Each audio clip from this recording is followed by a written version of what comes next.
recording a podcast always feels a little bit rude. I kind of feel like I should be able to come and ask you all how you all are and how's your week been.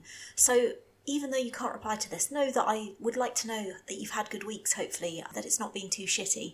I've had a fucking mental week. You know, sometimes things just collide in one very short period of time. Well, that's what this week feels like it has been. It has been genuinely bonkers, even by family I know I need to stop talking standards. So I thought on this week's podcast, I'd share some of the madness with you. It remains my favourite description of the blog ever, someone describing it as regular glimpses into madness, and that is definitely what my life has felt like this week. So we'll talk about that today. Obviously, this is like podcast number 4, which is, I was going to say a lot. Well, it's 4, clearly. But yeah, podcast number 4. And I did what anybody who's ever written anything online, if we're all really honest with ourselves, does. I went and did a little Google of the podcast, because I don't know anything about podcasts. And I think I might have said this when I started. I've never listened to a podcast in my life. So while I'm calling this a podcast, I could in fact be doing this all completely wrong. So do feel free, as always, to feedback and tell me that what I'm putting together in my rambling kind of way is in no way akin to a podcast, even slightly. But anyway, I went and Googled myself, which is not always an advisable thing to do. But I found something called podcast charts, and oh my goodness me, I think this goes back to me being at school. I love a chart. I'm very competitive, not with other people, always with myself. And this particular chart that I found, and maybe it was completely made up, but it made me really happy at the time, so I'm entirely cool with it being some kind of made up thing, told me that thanks to all of you amazing people, this podcast last week had got to like number 3 in the Apple Parenting Podcasts charts, which maybe there are only 3 blogs in the Apple Parenting Podcast charts. Maybe there are. I haven't gone on to look because I felt so happy. I thought, well, let me not shatter my dreams here. Number 3, that's like bronze medal. And so I just wanted to share that with you all because I am completely incapable of being cool and sanguine about these things ever. But also just to say a massive thank you, because that would not have happened without all of you taking kind of like a little leap of faith in my latest mad little endeavour and starting up a podcast, which who knows may not even be a podcast because I've never listened to one. I don't know what they are. I think the only one I've ever heard of was one about porn, and there will be no porn in this podcast, I can promise you. But yes, thank you so much. That was terribly, terribly exciting. And as I say, if you happen to know that there are only 3 podcasts in the Apple Parenting Podcast charts, just don't tell me and let me live in very happy denial. So that was a very exciting moment for me this week. But outside of that, there has been loads going on. And I think, as I said to you in last week's podcast, probably the big moment of the week, particularly given we last did this in March. March! Where has the year gone? 2020 is shit, but also going very quickly. But the big event of this week is Jamie went back to school, much to his disgust. He went back on Friday. And I'd shared with you the woes, obviously, of trying to get together school uniform. I mean, it just continued this week. So he had school uniform. He was not going to go to school naked, which was a relief for everybody, particularly him. But they just seemed to need so much stuff to go back to school. And there was a list. I do love a list. And in my mind, I thought how this would work, because I've been working this week, and I thought how this would work. I was going to give Jamie the list, and Jamie was going to read the list, and as he read each item on the list, he was going to find that item, put it in his bag, and then it would all be ready for school. And I don't know about you, that seems to me like a reasonably sensible and logical, and not unreasonable for a 12, nearly 13-year-old to be able to do. Oh, good God. It was like herding cats, I swear. He'd come in the room, I'd be like, have you got this? Have you got pencils? And he'd look at me completely blankly. Why do I need pencils? I can't even answer that question, Jamie. That is just, you're going to school, you bloody idiot. Of course you need pencils. And this would happen every single time. And he'd kind of go off and wander along. And then he'd come back in his dressing gown and his pants, looking at me in a bemused manner as we tried to get everything together. Anyway, eventually I thought we were nearly there. And then the night before Jamie started school happened to coincide with Winning at Life, my second book, coming out in paperback. Eek! I'll come on to completely how you absolutely don't run a book launch, because I think that's what I did in my house on Thursday night. Anyway, we'll come back to that. So Thursday afternoon, I'm sort of finishing up working, and I'd sort of, asked again, right, you've definitely got everything ready for school tomorrow? Yeah, I've definitely got everything ready. You got all your stationery? Yep, got that. Uniform? Yep, got that, all of that. PE kit? Yeah, no, got everything. Okay, and it's all in the hall. Well, no, it's not in the hall. So when I said to you, put the stuff in the hall, oh, I didn't hear you say that. That was pretty much been the theme of our week. Then I said to him, what about your rugby boots? Jamie happens to go to a school where they play rugby. What rugby boots? The rugby boots, Jamie, that you will be wearing to play rugby. Oh, I didn't know I needed rugby boots. I could forgive this if this was Jamie's first year at school, but this is his second year. He's in year 8. He should know about his bloody rugby boots. So the rugby boots that he had last year, which probably he'd worn about twice because that's what happened to us all last year, right? We bought uniform, our kids wore it twice, and then lockdown, and we'd spent hundreds of pounds on uniform that was fundamentally useless, but we'll gloss over that. So I bought a great expense new rugby boots, and I don't know how this has become a podcast which is now specialising on rugby boots. I'm sure none of you need this level of detail. But for anybody who's not an expert on rugby boots, as I was not, they come with metal studs in, and quite sensibly the schools say do not wear metal studs to play rugby and you'll all kill each other, which is eminently possible. And so you have to buy these little plastic ones to screw them in instead. And I had told Jamie 2 weeks ago, to screw in the bloody plastic studs and undo the metal studs. Well, 6 p.m, the night before Jamie was due to go back to school, I urge you to take a guess as to whether or not he had screwed in the plastic rugby studs. Listeners, he had not. And so it was that the evening of my book launch, I spent the first half of that evening grovelling on the floor with some pliers, because there's supposed to be a special tool for doing this, but I was buggered if I had one of those. And unscrewing the metal rugby studs and screwing the plastic rugby studs in. And I know at this point I will get feedback from people going to me, why did you do it? He's a grown lad, he should do it himself, why did you do it?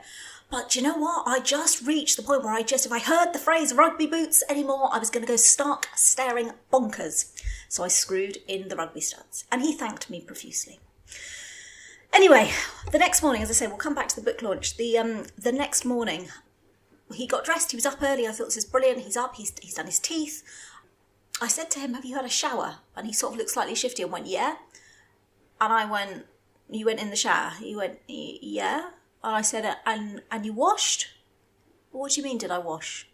When you go in a shower, Jamie, typically what you do is you wash with soap. Ah, he said. So he went back into the shower to do that. But it was all good. We were ready. We were ready on time. Beth didn't start back last week. She doesn't start back until Monday, so tomorrow. So she, much to Jamie's delight, she was coming with us. And of course, COVID has changed everything that was so nice and convenient. So previously, it was lovely. We had a bus that went from the end of the road. Jamie could leave the house, get on the bus, no input from me required.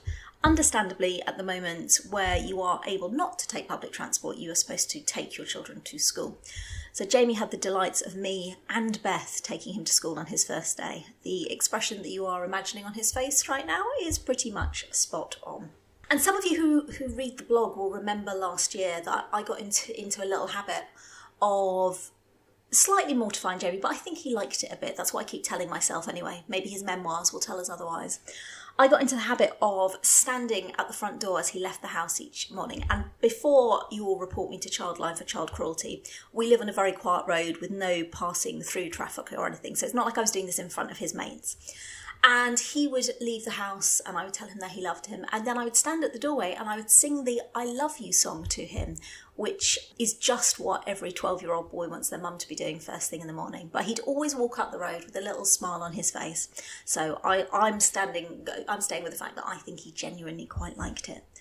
So of course we couldn't do the on the doorstep I love you song on his first day of school because I was driving him to school. But no worries, I was not concerned. I am a experienced performer. I was very happy to relocate my performance of the I love you song to the car as Jamie got out of the car. You have never seen a 12-year-old boy move more quickly from a vehicle. He literally, I was like, bye Jamie, I love you, I love you, I love you, I love you, I love you. It's very eclectic, the I love you song. I'll stop that now because I'm sure it's probably quite enough for all of you. Yeah, he was like a bullet from a gun straight out there up the road to school. So, it worked. It was very effective. And it was really weird then going back to the house and not having him there. I could cook entire pizzas and leave them on the side and nobody wandered in their pants and came and ate them. It was really bizarre.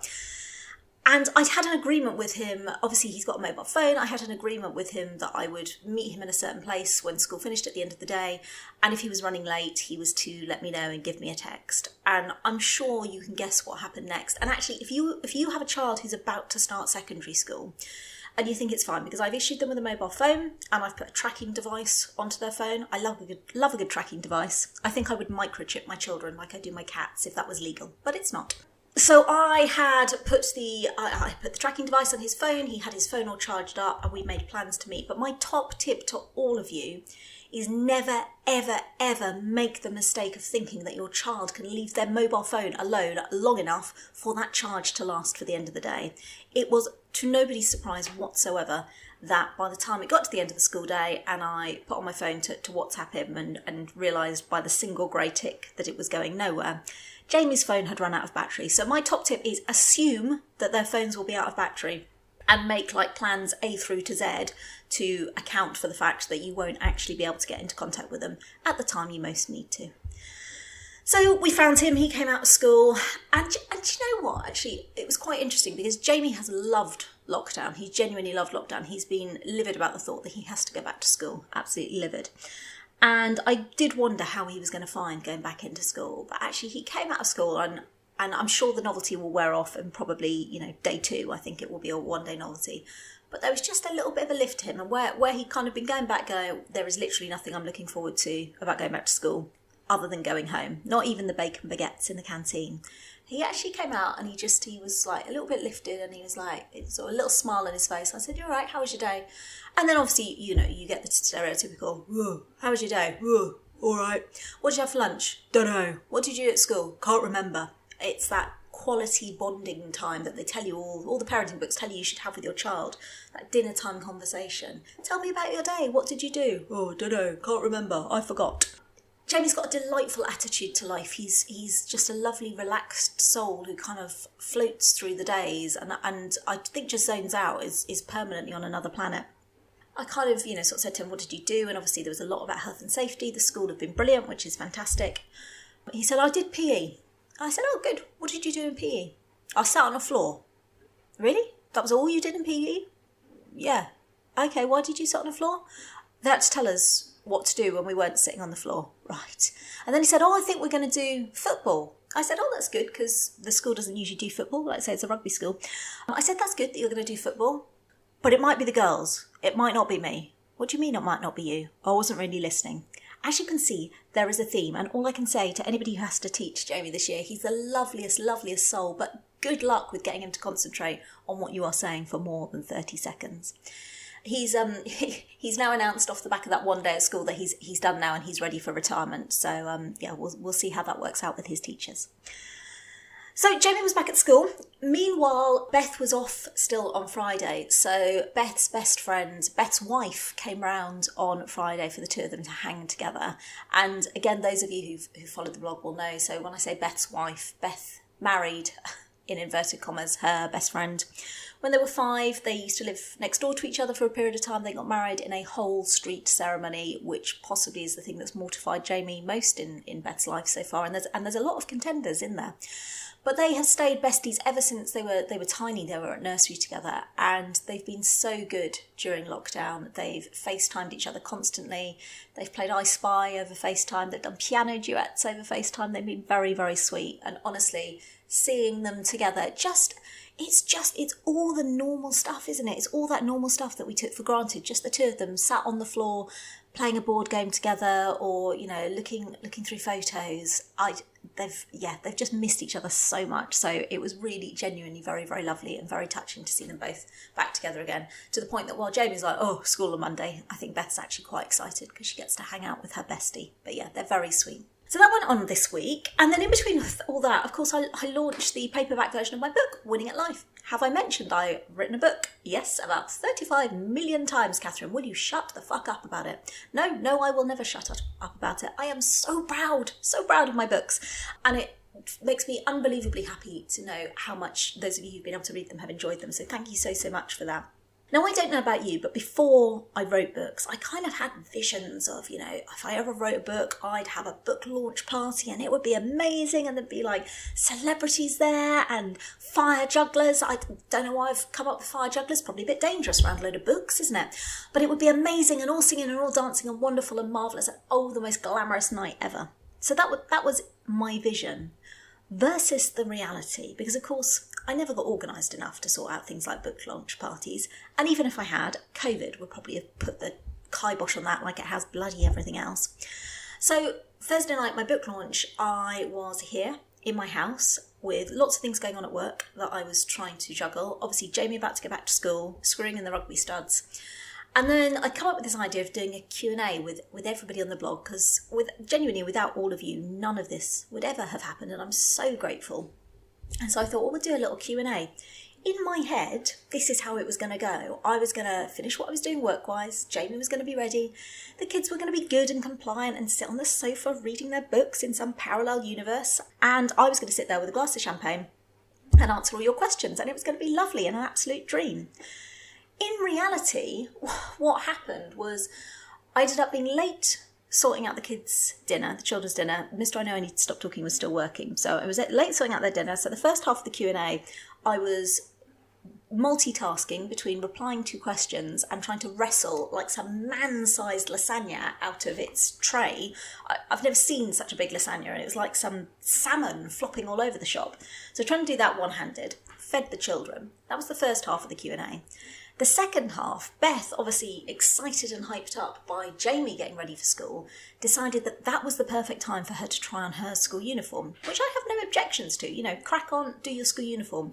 But no, she needed input from me. So the second half of the Q&A was spent with me trying to reply to questions while simultaneously giving appropriate feedback to Beth as she came downstairs doing this fashion show, and then stormed out in the back garden because my response had not been sufficiently effusive for her. Yeah, multitasking. What a dream. What a dream. The glamour of my life is truly untrue. But thank you so much to all of you who supported me, whether with buying books, and books aren't for everybody, and books are expensive, and what I write in books is not going to be for everybody, and I completely understand that. But whether you read the blog, whether you bought the books, I'm so grateful to all of you.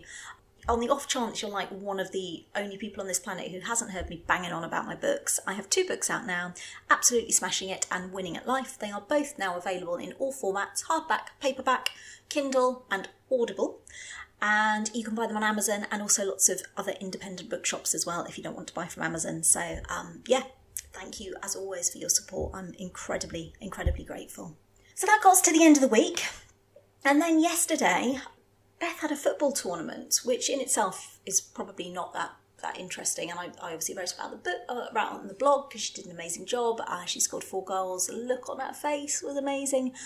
But it's one of those things that 2020, all of that normal stuff, that stuff that I certainly completely took for granted, has just completely switched on its head. So, just the novelty of kind of being able to get her along to something as normal and mundane as a football tournament was amazing. It was genuinely amazing. I say it was amazing. Jamie would not agree that it was amazing. For some unknown reason, Beth insisted that Jamie came along to this football tournament, and Mr. I Know I Need to Stop Talking was keen to come as well, and it was a fair distance away, so it made sense. But Beth was adamant he was coming, so poor Jamie went from first day back at school, whoa, rubbish, and then Saturday, what are you doing on Saturday, son? All going to Beth's football tournament. Oh, why? Why have we got to go to Beth's football tournament? So Beth, bless her, decided that she would try and, show gratitude to Jamie. On Saturday morning, she made him breakfast in bed. It was quite an eclectic breakfast in bed. It consisted of a pork pie and half a punnet of raspberries. But to be fair, Jamie, teenage boy, human dustbin, so he was very grateful nonetheless. But yeah, just the lovely normality of doing something so normal. Hugely grateful for that little bit of normality. And then when all that mentalness has not been happening this week, I have been embracing my newfound love of not running, as I shall now refer to it. I think probably lots of you saw my blog post where I just, after 20 years, fuck running. I fucking hate it. It renders me hotter than the surface of the sun, sounding like some phone pervert. And so I have replaced it with walking instead, which is just a joy and a delight, and I've enjoyed my walking so much. And one of the great things about walking is just all the really interesting stuff that you see, which when I was running, I could never see because sweat was blinding me and I felt at any moment like the black lights were going to overwhelm and I was going to fall dead in a ditch. But you get to see stuff when you go walking. So this week, there's a car near me, which I love because it has a bumper sticker which says Badger on board. I have so many questions. But winner of the best walking get-up this week was undoubtedly an elderly lady that I saw yesterday, who was walking along with, I assume, her husband or maybe her friend, and she was walking not entirely in a straight line, and she was all done up in beautiful dress, and she'd done her hair and her makeup, and as she walked, swaying ever so slightly, she was clutching a pre-mixed can of Pimm's. And I was like, there you go, right there, life goals. That is my future. What an absolute babe. She was amazing. I did have a very awkward moment on this morning's walk. I've been out this morning. I did have a very awkward moment. Probably lots of you have had it. It's one of those moments where you're out walking and somebody stops you. And it was a family stopped me this morning, was out walking. And they said, and we were kind of like in sort of little footpaths and away from the main road. And they asked me where a nearby landmark was. And at this point, the thing that absolutely is the right thing to do is to just say, I don't know. And they'd be like, cool, no bother. And they'd go and ask somebody else, or they'd get out Google Maps and all would be well. But I really like to help people, even when the act of the very thing that I'm doing is actually not helping that person at all. And so they said to me, where is this landmark? And instead of going, not actually sure, I haven't got a very good sense of direction, because I haven't, and we'll come on to that in a moment, I said, I think what you need to do is go back that way, take a left, and then first right, and then you'll find it, it'll be there. And I thought, well, it's fine because I'll never see them again. And you know what's happening next in this story. So they go, thanks very much. They go off, they're on cycles, they headed off on their cycles. And I keep walking thinking, phew, well, hopefully, that'll kind of vaguely get them in the right direction. I mean, I wasn't being malicious. I knew that it was vaguely that way. Anyway, the inevitable happened. I kept on walking for about 20 minutes. And then there they were, coming back towards me, having cycled what was very clearly in completely the opposite direction from the place they wanted to end up. And I just put my head down and walked very fast and hoped that, maybe they discovered something new and exciting as a result of going that way. Maybe it was a positive. That is what I tried to tell myself. But I should have known, really. I should have known just to say, no, you don't know the answer. Because my sense of direction is legendary in its absolute lack of existence whatsoever. I am appalling when it comes to sense of direction. And the worst thing about it is that I convince myself that this is not true, and I convince myself that I know better, and that this time will be the time where I find the place that I'm going. So the best possible example I can give of this, and I may have told this story in the blog before, but if I have, it was a very long time ago. This was years ago, and the kids were very small, and I was driving back. I'd had to go and work in Slough, and I was driving back to where we lived at the time on the south coast, which was pretty much, if you looked at a map, Slough was kind of like in the middle somewhere. Like I told you, geography, not my strong point, but Slough was in the middle, and the place we lived was pretty much vertically underneath it. It was a straight line. It was not hard. Important to this story was the fact I had driven from my home to Slough that morning. So it's not like I didn't have a vague understanding of the direction I needed to go in. So finished the meeting at the end of the day, said goodbye to everybody, got in my car. I had not one, but two sat-navs running. I can't remember why I had two, but I think one was possibly a bit dodgy, so I was supplementing it with an additional sat-nav. And so I got in the car, I put on the sat-navs, it said, where do you want to go? I said, I want to go home. And at this time, it was probably, I would say, about 3:30 in the afternoon. Okay, so, a reasonable distance, but all very doable to be back in time when the kids, I think they might have been in nursery then, they were really quite young. No problem. Got in the car and started driving. And then the sat-navs seemed to get very confused with one another. And one seemed to be telling me I should go back into Slough, and one told me to go in another direction. And this is where my innate view of I am right came to bite me so badly in the arse I cannot tell you. So the sat-navs were warring about the right direction to go, and I thought to myself, this looks familiar. It must be this way. And I would like to think that I've learned from this occurrence that if nothing else, whenever I think to myself, this must be the right way, only one thing is certain, it almost certainly is not. But at that time I was filled with confidence. I had my music playing, it was a sunny day, I was driving along, I had my 2 sat-navs warring, but it was fine. I knew where I was going. I got onto the motorway, I could see signs to Reading. I thought, well, that's in the right direction because Reading's south of Slough, right? So we were all good. And I thought, right, I'll just keep going and I'll find the turn off. I drove for quite some time. And it had all stopped looking familiar, but I thought to myself, I'm on a motorway. It must be the right way. That's how stupid I am. And I kept on going and I kept on going. And then up ahead of me, I started to see something. And I thought, don't remember seeing that on the way to Slough this morning. And what I could see in the distance was a bridge. Not just any bridge. One which connected the main bit of England to Wales.